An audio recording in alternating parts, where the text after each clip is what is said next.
I would like to welcome you to this month's episode of Encounter God Stories. And so I have with me in the audio, I think that's what we're in, one of my very favorite people on the planet. I would say top 10. I was counting them up, Addy. I think you're my top 10 favorite people on the planet. Addy Brack. So Addy, say hello to everybody. Hello. All right. We are. I need to turn something off here so we don't hear. All right. And so, Addy, how old are you, and what grade are you about to begin tomorrow? Right, is when you start. All right. I'm 14, and I'm going to 9th grade. All right, fantastic. So, about just share with us an experience you had where you feel like you encountered God.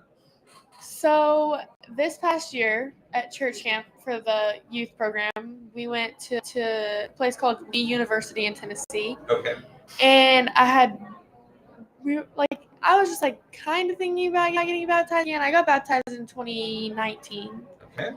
And I feel like decisions or people in my life like further from God than I would like to. Mm-hmm.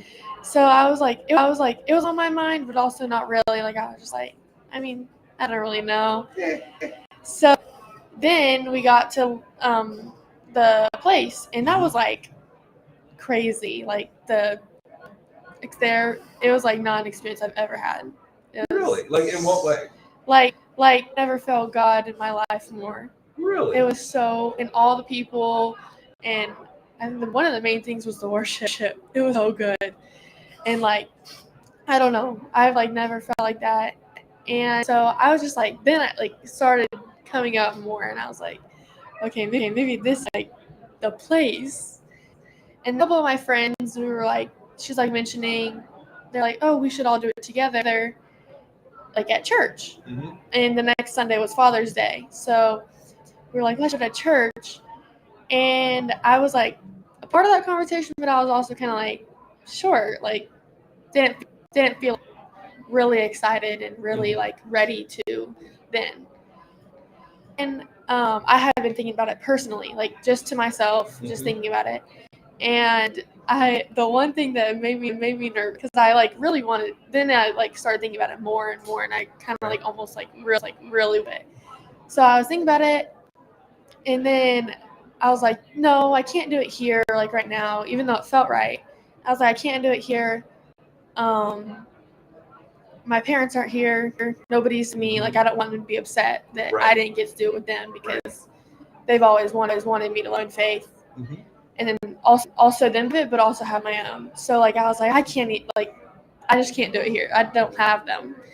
Well, then this random girl, I don't know who she is, if she heard me talking about it. She came up to me and she's like, have y'all ever been to it was me and then two of my other friends. And she comes up and she's like, have y'all ever been baptized? And me and Scarlett, she's like, yeah, we've both been baptized. It was a while ago though. And then the other girl was like, no, but I want to. So then I talked to her and I was like, this is weird. Like, I have been baptized, but I want to again, just because. And I explain out how I feel like I've been growing further from God. And she's like, okay, well, just know that you need to do it whenever it's your time, not whenever your parents want you. And I was like, who is this girl? What? I was so like, what is happening? Like, that was like, how did this even happen? So whenever she said that, I was like, okay, then maybe I like really should, because like she just like the one thing that's on my mind. I'm like, okay, I don't want to do it because my parents aren't here. And then she comes to me and is like, it's not your parents' choice. It's whenever you feel comfortable. And I'm like, oh my goodness, okay. So when I went to talk to Pastor Ivan, the youth pastor, and I like told him like the whole story, and then I don't know why, but I got so scared to tell my parents, just because like I know they wouldn't be mad, because like mainly my dad, we have a really good connection. He's always telling me how he wants me to have my own faith, and how to grow.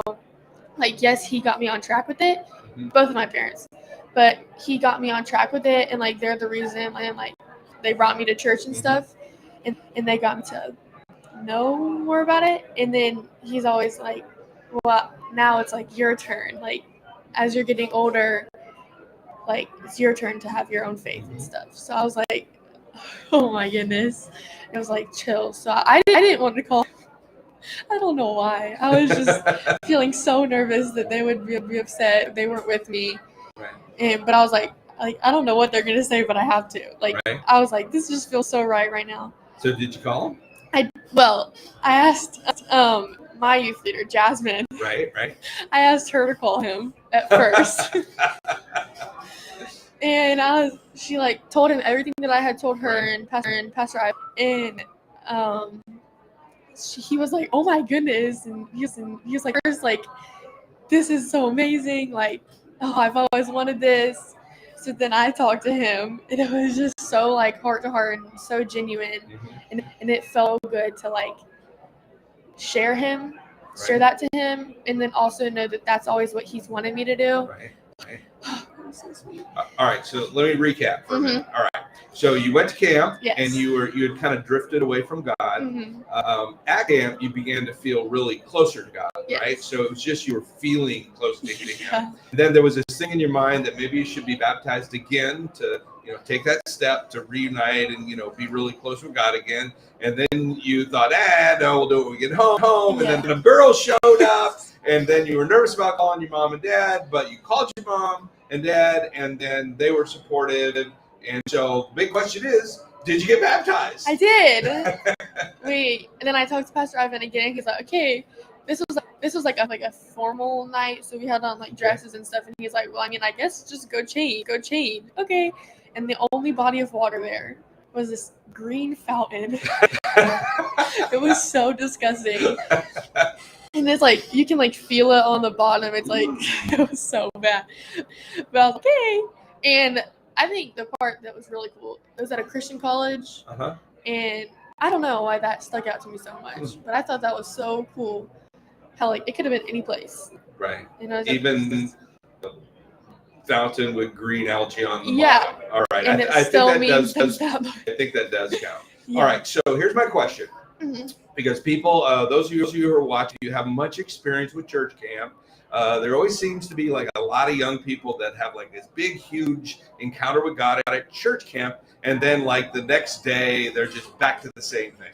So Addy, my question is since you came back, is there anything you obeyed what God led you to do? But since you came back, is there you've adjusted in your life? Any change that you've made to try to continue this? So whenever, I don't remember what day, but one day, Pastor Shaq, he's the pastor at where we went, and he really made a point about this cannot, like, you have to bring this out church, like, or camp. He's like, yes, this is church camps where things happen in your life, but you have to act on those throughout your entire life. So like that really like was like on my mind a lot. So I was like, okay, how do I like bring this to life and at home? One like main thing that I did that's really helped me. I used to serve only at 1045. Okay, now where do you serve? Northstar. But what specifically? Toddlers and babies. So do you like that? I love it so much. I knew you did. I just want to hear you say it. Yes. So I used to like only to serve 1045. Right. And like home after that. So I didn't really get a good message. So I was just like, whatever the 2-year-olds learned that day. Right. By painting or gluing, that's what I learned. So like I was like, I need to figure out how to get more like spiritual in me. So I like started talking to my dad, and I was like, I know it's gonna be a far drive because we live on the beach. I was like, do you think I can like go to church at 9:30 or 9 and then serve at 10:45? And he's like, oh my gosh, of course. Just like so excited. And then I was like, okay, you'll drive me? And he's like, oh, sure. So like that's one thing that's really like changed a lot. That's great. Now I get my spiritual needs, and then I also get to do. I mean, both are what I love, but then I get to do what I love. at second service. That is fantastic. I'm so proud of you that you have the emotional experience, get dunked in the algae tank, and then like go back and let everything stay the same. Right. Yeah. And I think Addy, I think if all of us would remember that, like if we would follow your example that we have an encounter with God, we would do something to adjust the way we live our day-to-day life. Mm-hmm. I think we'd all encounter God a lot more. Right. So as we close, you're about to, like, tomorrow's school, right? Back to the thing. Do you think that there's any way that this will affect, like, how you go back to school, like how you are with your friends? How you, like, do you think it's going to impact that in any way? I think it will, because in my past 8th grade year, there was like quite a few people in my life that like weren't very good. So like I think separating myself and realizing who my like closest friends are and I'm supposed to be with, I think that'll make a big difference.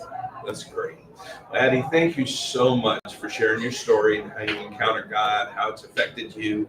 And I just want to say to everybody, thank you for watching. And I know I've been inspired by Addy, not just to encounter with God, but then her willingness to let that change the way she lives her day-to-day life. And I want to encourage you, there's a way that you can do that. We have something called the Encountering God Experience. And if you go to Northstar.Church/Encountering God, you can sign up for that. And it's a way to just really move towards God